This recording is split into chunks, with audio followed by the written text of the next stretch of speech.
Tuhan, izinkan aku menjadi pelacur, memperluka seorang muslimah, karya Muhyiddin M. Dahlan. Surat penulis, memerkarakan Tuhan, tubuh dan tabu.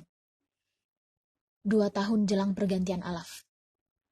Di sebuah tempat, di perbatasan waktu, ku tahu kau tidak ikut-ikutan dalam ingar-bingar menjatuhkan rezim Orde Baru. Kau seakan lenyap setelah pertemuan kita di tahun sebelumnya dalam acara pelatihan kader yang dilaksanakan oleh sebuah organ mahasiswa yang dipayungi Nahdiyin. Ku ingat betul waktu itu kau menantangku berdiskusi dan berdebat tentang negara Islam. Akulah yang melontarkan ide itu pertama kali dan langsung kau sambar. Kau tantang dengan galak. Kau tidak menyetujui ideku itu. Tapi kini, kau menemuiku lagi. Mengajakku berdiskusi tatkala ide dan keinginanku memperjuangkan terbentuknya negara Islam sudah memudar. Aku kaget karena kau mengajakku berbicara tentang pentingnya negara Islam. Kubayangkan kau begitu serius dengan gagasan barumu dan coba kau dagangkan denganku. Betapa tidak, dengan kacamatamu yang kecil yang menempel di hidungmu yang imut, dan dengan wajah bercahaya serta tubuh dibaluti jubah raksasa, kau coba menarikku untuk masuk dalam jemaahmu. Tapi sayang, daganganmu itu tidak lagi menarik hatiku. Daganganmu kutawar dengan tidak, sebab aku berada di dunia lain, sementara kau berada di dunia yang tak bisa lagi aku jamah. Tapi aku mengerti idemu, karena mengerti itulah tawaranku adalah tidak. Dan kulihat kau kecewa. Dan setelah itu, aku dan kau berpisah. Di sebuah tempat di lintasan waktu yang makin melaju, tepatnya di lantai buku Gramedia Sudirman, Yogyakarta. Kau tersenyum kepadaku di antara deretan buku baru yang dipajang, dengan tanganmu bekerja keras membukai helai demi helai buku kisah terbunuhnya Syekh Siti Jenar. Dan aku kaget bercampur heran. Mungkin kau langsung mengenalku, karena tampilan ragaku tidak banyak berubah selama 5 tahun belakangan ini. Tapi kau, di mana semua jubah raksasa yang kau kenakan dulu, juga jilbabmu yang super besar itu, dan wajahmu? Yang aku ingat hanya senyummu, tapi wajahmu, mengapa tak bercahaya lagi? Aku perkenalkan kembali namaku, tapi aku tidak berani menanyakan namamu. Selain terpaksa, aku secara ekstra keras mengingat-ingat sepotong nama yang dilekatkan bapak ibumu selagi kau berumur hari. Sebab tabu dalam dunia perkawanan melupakan nama. Melupakan berarti menyingkirkan. Dan seperti dulu, kau tetap bukan orang yang suka basa-basi. Sebab setelah aku menyebut namaku, kau langsung menarikku ke bawah ke auditorium kampus biru. Dan di sana, tiba-tiba saja kau berkata tentang Tuhan, tubuh dan tabu. Aku adalah Jalang, aku adalah Dina. Sudah beragam lelaki yang mencicipi tubuhku. Sebuah pengakuan yang menyentakku. Mulanya, aku tidak menyeriusi apa yang kau katakan. Tapi kata-katamu yang lirih, kata-katamu yang menusuk, kata-katamu yang luka, membuatku takzim dan mendengarkanmu hingga tuntas. Selama 18 jam dalam waktu 1 minggu, di setiap sore hingga azan isya melelah di 3 tempat. Kampus Matahari Terbit, Kampus Biru, dan Kampus Wates. Aku merekam kisahmu selama waktu anta pisah kita. Sebuah kisah yang membuatku tertunduk. Sebab yang kau katakan dengan kata-katamu yang lurus, mantap, dan berat telah menusukku. Menusuk kaumku, termasuk juga imanku. Kau tak lagi percaya dengan ibadah dan iman agama. Juga termasuk konsep cinta, nikah, dan laki-laki, lantaran kau pernah dikecewakan oleh semua hal itu. Hingga Tuhan pun kau tak sujudi lagi. Kau datang untuk menertawakan dengan nyinyir kelaziman-kelaziman yang ditradisikan masyarakat. Di antara tawamu itu, sebetulnya aku menyimpan penolakan banyak hal atas apa yang kau pikirkan. Tapi salutku satu, kau jujur mengatakan semua kekecewaanmu itu. Karena jujur itulah, maka ketika kau membentak-bentak Tuhan, menghakiminya, mencelanya, aku tak marah. Karena itu hakmu. Aku amat sadar bahwa Tuhan yang kau benci adalah Tuhanmu sendiri. Dan aku tak punya hak secuil pun untuk mengurus Tuhan yang kau hakim-hakimi itu. Juga tak ingin membela keimananmu kelak. Sebab penyembahan kepada Tuhan tak sama dengan rombongan orang yang berjalan dalam karnaval atau kerumunan besar yang mirip pasar malam. Kau pernah baca buku Pramudia Anantatur, bukan Pasar Malam? Penyembahan itu adalah hak pribadi. Ia ada dalam setiap pedalaman manusia yang merdeka. Tapi kau beragama Islam. Berarti kau menghina Tuhan Islam? Tidak, bukan Tuhan Islam yang kau hakim-hakimi semau-maumu itu, tapi Tuhan terkasihmu sendiri. Kalaupun Tuhan Islam, toh Tuhan dalam Islam tidak mesti harus seragam dan sama bentuk, karena ia berakar dari tafsir yang berbeda. Kita boleh sama membaca Quran dan Sunnah, tapi gambaran di dalam kepala kita bisa jadi berwarna banyak. Kau telah lahirkan tikai dari rahim tragedi imanmu. Iman yang tidak seindah yang kubayangkan semula.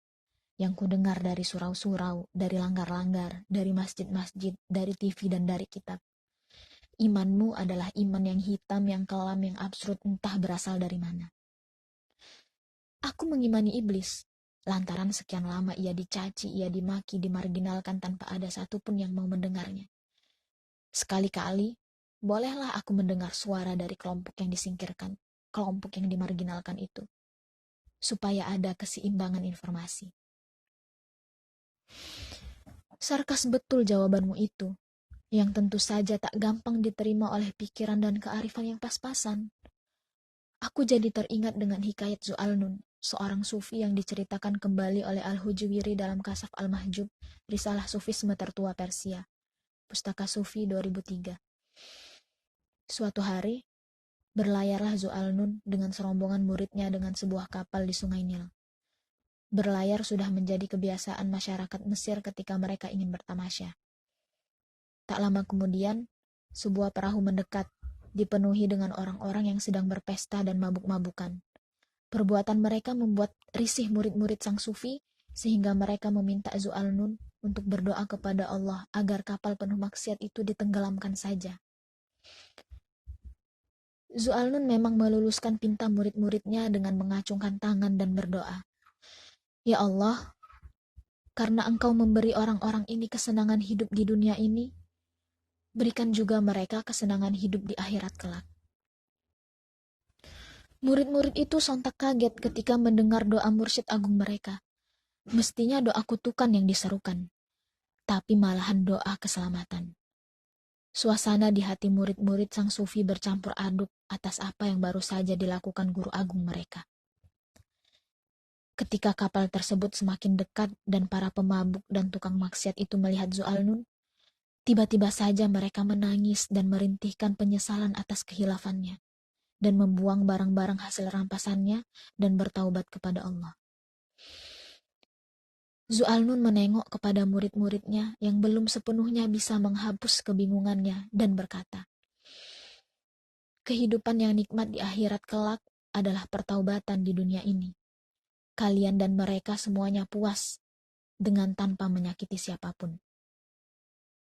Demikianlah sang sufi berbuat dengan landasan belas kasih yang mendalam kepada sesama muslim, mengikuti teladan Rasul, yang meskipun mendapat perlakuan buruk dari orang-orang kafir, tidak pernah berhenti untuk mengatakan, Ya Allah, berilah petunjuk kepada kaumku.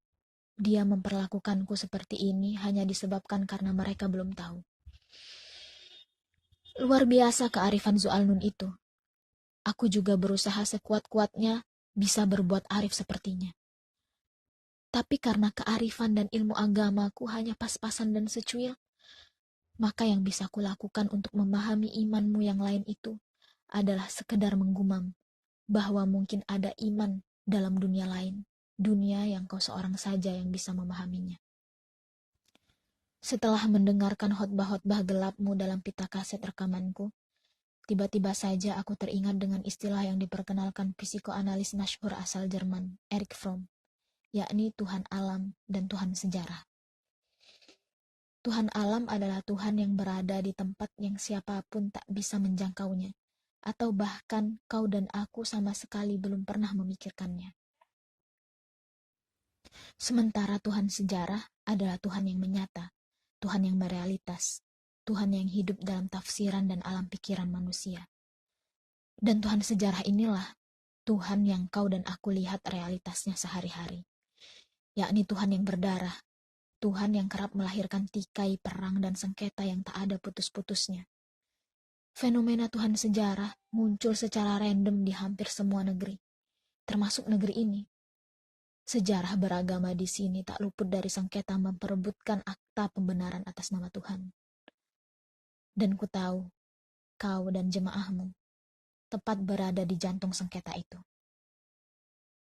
Lalu tatkala imanmu tentang Tuhan sejarah dilukai oleh zaman dengan memar yang teramat sakit, luka susulan yang lain datang dibawa oleh seorang lelaki. Ya, lelaki datang menyempurnakan lukamu dengan menikam tubuhmu dengan sebilah nista. Kau diperkosa atas nama sepotong kata cinta. Pemerkosaan itu lalu membangkitkan rasa muak pada diri sendiri, rasa muak yang membisukan sakit. Eranganmu mirip nasi Venable Rain dalam After Silent. Dan sebagaimana Rain, kau memang tidak menangis dan merintih karena luka tubuh itu, tapi kau mendendam. Semua lelaki adalah bangsat, juga semua aturan yang mereka buat dengan membawa-bawa Tuhan dan agama. Nantikan kutukanku lelaki. Konsekuensi dari semua luka yang menderamu, kau pun memerkarakan banyak hal dalam hidupmu. Palsunya cinta, anehnya nikah, menipunya intelektualitas, bobroknya moralitas, kuasanya lelaki, termasuk praktik iman dan tubuh. Kau tak lagi mengimani karena katamu dalam iman ada kelemahan. Iman artinya percaya, sementara percaya lebih rendah tingkatannya dengan pembuktian. Karena rendah, maka kau tidak beriman sebab kau menghindari status kebanyakan orang yang karena iman, mereka biarkan jidatnya kejeduk bingkai langit-langit, ruang yang sempit yang mereka ciptakan sendiri. Orang beriman seperti itu tidak bisa lagi lepas, tak lagi bisa keluar. Dan kau dengan sekuat-kuat yang kau bisa, berusaha keluar dari kerangka iman yang mengurung itu. Dengan apa? Dengan campuran dua hal, keberanian dan kenekatan. Kau berani mempertanyakan iman, termasuk soal-soal yang berhubungan dengan ibadah yang selama ini dianggap sebagai sesuatu yang sudah selesai. Kau memang berani, juga tentu saja nekat. Kau mesti tahu bahwa pendapatmu yang sudah kau tuturkan kepadaku dalam buku ini mengusik banyak orang, yakni mereka yang selama ini mengklaim dirinya sebagai kaum beriman. Dan tahukah kau, akulah yang selalu mengaku-ngaku orang beriman itu. Tapi tersakitikah aku? Tidak. Ketidaksakitanku itu lantaran empatiku atas iman hitammu lebih besar ketimbang rasa amarah dan berangku. Dan kau juga menyoal tubuh. Sepengetahuanku, perkara tubuh dalam agama yang kuanut memang menyimpan paradoks. Begitu banyak tata cara yang diterapkan oleh titah sakral untuk menjerang-jerang tubuh. Seakan-akan bagian manusia ini selamanya menimbulkan rasa was-was, dan karena itu patut diwaspadai. Tak jarang ia menjadi titik tikai seperti layaknya tikai yang memerebutkan mandat kepercayaan dari Tuhan sejarah. Karena tubuh adalah titik tikai, adalah titik najis, maka ia mati-matian ditolak atau mungkin dikuasai. Keputusanmu untuk menyerahkan tubuhmu dalam santapan gelap adalah sebuah langkah menerobos tabu. Sebab tubuh, sebagaimana kredo agama yang kuanut, hanya digariskan untuk melakukan hal-hal yang terang, yang putih, dan bukan yang marun, yang pekat. Karena kau mengorkestrasi tubuhmu pada sisi pekat yang gelap, maka kau dicapi melanggar tabu. Dan yang disesalkan ialah betapa jarang orang memeriksa kembali bahwa sesungguhnya tabu sengaja diciptakan untuk memegang kendali referensi proses ideologi dalam mendefinisikan fenomena. Barangkali kau pernah menonton film yang judulnya diambil dari pemainnya sendiri, Malena. Film yang dibintangi oleh Monica Bellucci itu menampilkan bagaimana tubuh disurapahi, diseret, dan dicakar-cakar warga kota. Tapi secara diam-diam mata dan nafsu mereka menjilati tubuh itu. Warga kota, khususnya kaum istri, merasa berhak menghakimi sang pemilik tubuh karena tubuh itu dituduh sebagai biang perusak harmoni keluarga. Nyata sekali bahwa di situ ada kecemburuan. Dan tiap kali berbicara tentang kecemburuan, kita mesti berbicara tentang penguasaan dan pemilikan tubuh. Ketika kekuasaan sudah berbicara, apa yang tak boleh dilakukan? Termasuk melukai dan mencabik-cabik tubuh Indah Malena dan mencampakkannya di pinggiran jalan. Kecantikan paras Malena yang membuat gila remaja ting-ting Renato Amoroso akhirnya harus tercabik terluka sebab kecantikannya berarti dosa. Tapi dari lukanya itu, ia singkapkan ragam kemunafikan manusia. Terang kukatakan, kisahmu dan lirih gumamu menjadi pelacur, membuat aku sebagai lelaki tertampar, dan sebagai orang yang beragama baik-baik mendidih. Itu zina, itu dosa. Tapi kau menapikku dengan sepotong kata yang mirip puisi Subagio Sastrowardoyo. Melalui dosa, kita bisa dewasa. Dosa telah membuatmu begitu matang dan radikal melihat kehidupan yang makin lama makin gelap ini. Dosa telah mengantarmu untuk mereguk nyinyir dan pahitnya iman. Sungguh, dosa telah mengantarmu untuk mencobai segala yang sebaliknya yang dipahami para pemanggul kitab suci. Atas pengakuanmu itu, aku jadi teringat sepotong andaian Dinar, sang pelayan Odin yang juga salah satu Valkyrie dalam ode untuk Leopold van Sacher-Masoch, karya Dinar Rahayu. Mungkin akulah yang membelah bumi menjadi utara dan selatan, timur dan barat, atas dan bawah, dan mencucup sperma laki-laki. Aku indah. Bukankah pekerjaan ijajil yang membuat terlarang menjadi indah? Lalu Odin menambahkan, kalau memang aku agama neraka, masih mendinglah ada tempat untuk kembali. Itu berarti aku berkesempatan ke akhirat. Dan di atas semua itu, kuucapkan terima kasih sedalam-dalamnya kepadamu. Karena dari kisahmu, terkuak juga segala yang tersembunyi yang sebelumnya tak tersentuh pikiranku. Bahwa betapa bajik dan bajing amat tipis hijabnya dalam kode sosial masyarakat. Kau memberitahuku untuk jangan terlalu percaya atas status sosial yang diberikan masyarakat.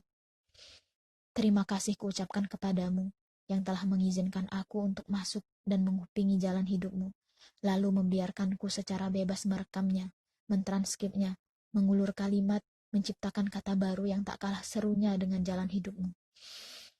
Aku hanya pengantara dari memar lukamu. Aku hanya menuliskan kembali. Dasar cerita sepenuh-penuhnya didasarkan pada liku perih hidupmu yang bercadas-cadas, kering, dan penuh lubang luka. Kaulah yang menciptakan alur dan plot, dan aku hanya menggurat dan memoles dan menyambung-nyambung retak-retak kisahmu menjadi cerita utuh yang kemudian kuberi titel. Tuhan, izinkan aku menjadi pelacur, memar luka seorang muslimah. Namun demikian, walaupun isi buku ini merupakan rekaman atas kisahmu, tapi tanggung jawab penulisan mutlak sepenuhnya berada di tanganku.